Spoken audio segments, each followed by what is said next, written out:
My name is Lance Klessig, and I work with Winona County Soil and Water Conservation District. We're out here today in a cornfield that was interseeded. This is 60-inch wide corn, and we have a diverse cover crop mix. So there are a lot of benefits to using cover crops. A lot of it revolves around trying to increase our return on investment, our ROI. So we still want to get a really good yield with our main crop, but then we can potentially reduce inputs by using cover crops.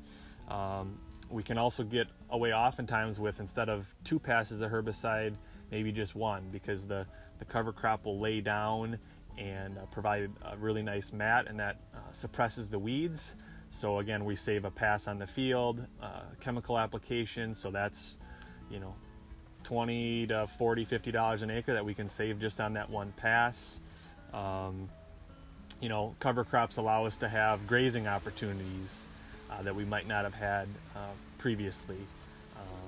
They also allow us to bring in maybe a 3rd or 4th crop into our rotation, like a small grain, and then we can come back and plant a nice diverse cover crop mix that stimulates the soil biology and helps us in years to come as far as getting more air and water into the soil, but then provides more nutrients to the following year's crop. So cover crops also allow us to have much better infiltration rates into the soil. So I actually have a sample here that has these big culverts, or conduits I want to call them, that are somewhat created by cover crop roots, and we can then infiltrate a lot more of our rain that we get, the heavy rains that come.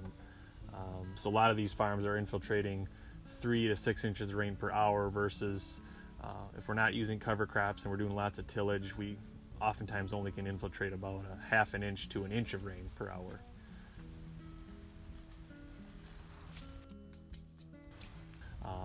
There's a lot of folks that say cover crops don't work, or they don't work here, or this far north, or this far west.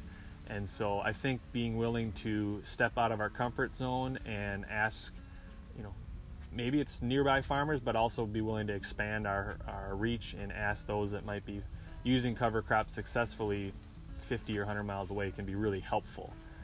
I'm really thankful for the opportunity to partner and work alongside companies like La Crosse Seed, and how they are trying to help farmers take care of our resources by providing technical assistance and recommendations about seed, but also providing high quality seed for sale.